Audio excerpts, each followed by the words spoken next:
नमस्कार दोस्तों, आप सभी का स्वागत है हमारे YouTube channel BCS basic physics में। आज के इस वीडियो में आप देखेंगे दो आवेशों के निकाय में संचित विद्युत स्थितिज ऊर्जा का व्यंजक। देखिए विद्यार्थियों, इससे पहले के जो वीडियो है उसमें हमने विद्युत स्थितिज ऊर्जा को डिफाइन किया था। इस वीडियो में आप दो आवेश लेंगे, दोनों आवेशों के बीच में हम r दूरी लेंगे और उस निकाय में संचित विद्युत स्थितिज ऊर्जा की वैल्यू फाइंड आउट करेंगे। जब ये टॉपिक आप लोगों को समझ में आ जाएगा अच्छे से, तो इससे जो जस्ट आगे वाला वीडियो है वो भी आपको अच्छे से समझ में आ जाएगा। देखिए, हम दो आवेशों का निकाय लेते हैं। जैसे हमारे पास में एक आवेश है Q1, दूसरा वाला आवेश है Q2 और दोनों के बीच की जो डिस्टेंस है वो है स्मॉल r के बराबर। इस आवेशों के निकाय की हमारे को विद्युत स्थितिज ऊर्जा ज्ञात करनी है।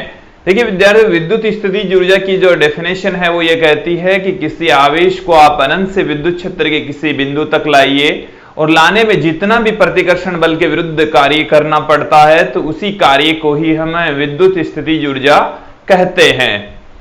तो यहां पर भी हम इन दोनों आवेशों को अनंत से लेकर आएंगे और लाने में जो भी कार्य करना पड़ता है उसी कार्य को ही हम विद्युत स्थितिज ऊर्जा कहेंगे। अर्थात हम पहले सर्वप्रथम हम क्या करेंगे, आवेश Q1 को अनंत से लेकर आएंगे और अनंत से लाने में जो किया गया कार्य है वो देखेंगे।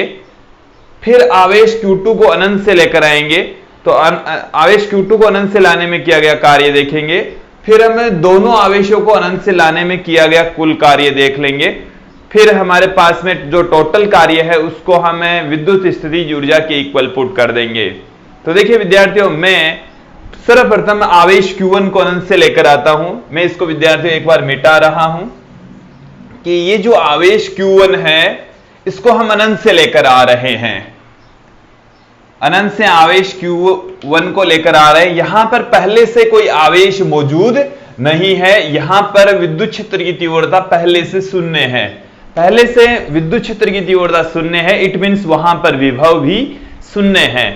तो यहां पर पहले से कोई आवेश नहीं है, पहले से कोई विद्युत क्षेत्र की तीव्रता नहीं है, कोई विभव भी नहीं है, तो कोई प्रतिकर्षण बल भी इस आवेश पर कार्य नहीं करेगा। प्रतिकर्षण बल के विरुद्ध कार्य करना पड़ता है। यदि प्रतिकर्षण बल ही नहीं लग रहा तो प्रतिकर्षण बल के विरुद्ध कार्य भी नहीं होगा। तो इस स्थिति में जब आवेश Q1 को अनंत से लेकर आएंगे तो किया गया कार्य 0 होगा, शून्य होगा। तो देखिए विद्यार्थियों, सर्वप्रथम हम बात कर रहे हैं कि जो आवेश Q1 है उसको हम बिंदु A तक लेकर आ रहे हैं। तो आवेश Q1 को अनंत से बिंदु A तक लाने में किया गया कार्य।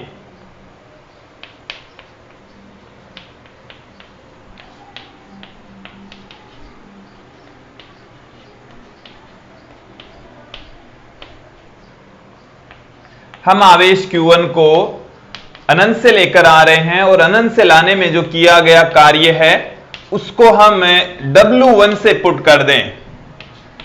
W1 से पुट कर दें तो देखिए विद्यार्थियों, कार्य बराबर होता है आवेश गुणा में उस बिंदु का विभव, बिंदु A पर विभव। तो देखिए बिंदु A पर जो विभव है वो शून्य है और A पर विभव शून्य होने की वजह से जो कार्य है वो शून्य हो जाएगा। विभव शून्य, तो जो कार्य है आवेश Q1 को अनंत से लेकर आने में वो हो जाएगा शून्य। एक बार इस कार्य W1 शून्य कैसे आया उसको एक बार फिर से समझ लीजिए। देखिए विद्यार्थियों, यहां पर पहले से कोई आवेश मौजूद नहीं है, कोई विद्युत क्षेत्र उपस्थित नहीं होगा। विद्युत क्षेत्र नहीं है, यहां पर विभव भी नहीं होगा। यदि यहां पर विभव नहीं है तो इस आवेश को लाने में जो किया गया कार्य है वो 0 होगा। क्यों? क्योंकि जो आवेश Q1 है उस पर कोई प्रतिकर्षण बल नहीं लग रहा। तो प्रतिकर्षण बल नहीं लग रहा तो इसका मतलब है हमें कार्य नहीं करना पड़ रहा। तो हमें अनंत से लाने में जो किया गया कार्य है वो 0 होगा। तो आवेश Q1 को अनंत से विद्युत क्षेत्र निकाय के किसी बिंदु A तक लाने में जो किया गया कार्य है W1, जो कि शून्य होगा।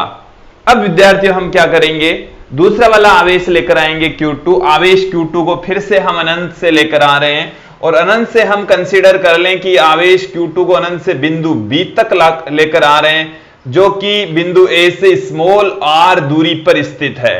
बिंदु A और B के बीच की जो डिस्टेंस है वो स्मॉल r के इक्वल है। Q1 तथा Q2 के बीच की जो डिस्टेंस है स्मॉल r के इक्वल है, और आवेश Q2 को अब लेकर आ रहे हैं हम बिंदु B तक। बिंदु B तक जब आवेश Q2 को लाएंगे तो अब की बार जो आवेश Q1 है वो यहां पर विद्युत विभव उत्पन्न करेगा, विद्युत क्षेत्र उत्पन्न करेगा। तो उस विद्युत क्षेत्र के विरुद्ध हमें कार्य करना पड़ेगा, और ये जो कार्य है आवेश Q2 को अनंत से लाने में, उसको हम W2 से लिखेंगे, जो कि शून्य नहीं होगा, क्योंकि वहां पर पहले से ही आवेश मौजूद है जो कि विद्युत क्षेत्र उत्पन्न करता है, जो जिसके कारण से जो उत्पन्न विद्युत क्षेत्र है उसके विरुद्ध हमें कार्य करना पड़ेगा। देखिए विद्यार्थियों, क्या होगा, आवेश Q2 को अनंत से हम लेकर आ रहे हैं, अनंत से बिंदु B तक, अनंत से बिंदु B तक लाने में किया गया कार्य, आवेश Q2 को अनंत से बिंदु B तक लाने में जो किया गया कार्य है उसको हम W2 से लिख रहे हैं, और कार्य बराबर होता है आवेश इनटू में उस बिंदु का विभव। तो यहां पर आवेश जो लेकर आ रहे हैं वो तो है Q2, इनटू में आ जाएगा बिंदु B पर, बिंदु B पर विभव, और बिंदु B पर जो विभव है वो आवेश Q1 के द्वारा उत्पन्न हो रहा है, कि यहां पर जो विभव है वो ये वाला आवेश उत्पन्न कर रहा है। तो देखिए विद्यार्थियों, आवेश Q1 के कारण से जो विभव है, बिंदु आवेश के कारण से जो विद्युत विभव का फॉर्मूला है वो होता है 1/4 पाई एप्सिलॉन नॉट Q बट्टे में R होता है।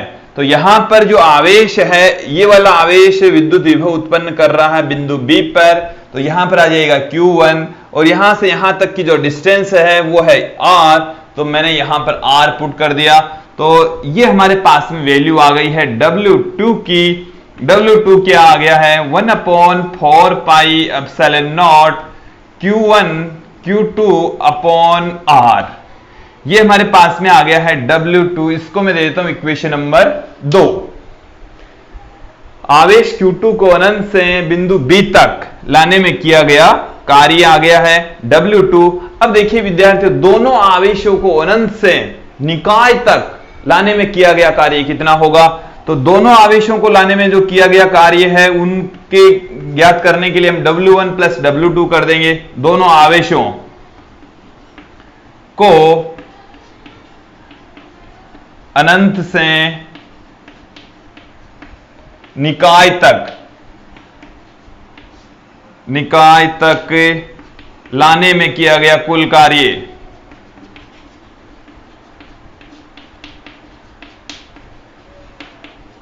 कार्य को हम W से पुट करेंगे, जो कि W1 प्लस W2 के योग के बराबर होगा। कुल कार्य को हम विद्यार्थियों W से लिख रहे हैं, जो कि W1 प्लस W2 के बराबर होगा। समीकरण 1 और 2 को हम उपरोक्त समीकरण में पुट कर देंगे। 1 और 2 को उपरोक्त समीकरण में रखने पर,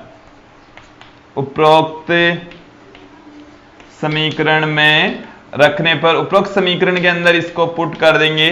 तो W की जो वैल्यू है वो देखिए, W1 की वैल्यू तो है 0, यहां से इक्वेशन नंबर 1 से आप देख पा रहे हैं W1 की वैल्यू 0 है। W2 की वैल्यू है इक्वेशन नंबर 2 के according 1/4 pi epsilon not Q1 into Q2 by R। 1/4 pi epsilon not Q1 Q2 upon R। यहां से ये जो W की वैल्यू है वो W2 के इक्वल ही आ रही है, क्योंकि W1 की जो वैल्यू है वो तो 0 है, और यह जो किया गया कार्य है वो निकाय में विद्युत स्थितिज ऊर्जा के रूप में संचित हो जाता है। तो यह किया गया कार्य निकाय में विद्युत स्थितिज ऊर्जा के रूप में, विद्युत स्थितिज ऊर्जा के रूप में संचित हो जाता है, संचित हो जाता है। इसका अर्थ यह हुआ कि इसको हम ऊर्जा के तुल्य पुट कर देंगे। इसको विद्यार्थियों हम U के इक्वल पुट कर रहे हैं, जो कि 1/4 pi epsilon not Q1 into Q2 upon small r आ गया है। दो आवेशों के निकाय के मध्य संचित जो स्थितिज ऊर्जा का फॉर्मूला है वो आप देख लीजिए। W को मैंने स्थितिज ऊर्जा U के इक्वल रख दिया है, तो हमारे पास में जो U की वैल्यू है, विद्युत स्थितिज ऊर्जा की वैल्यू है 1/4 pi epsilon not Q1 into Q2 upon small r के इक्वल आ गई है। तो विद्यार्थियों ये हमारे पास में फॉर्मूला आया है दो आवेशों के निकाय में संचित विद्युत स्थितिज ऊर्जा का।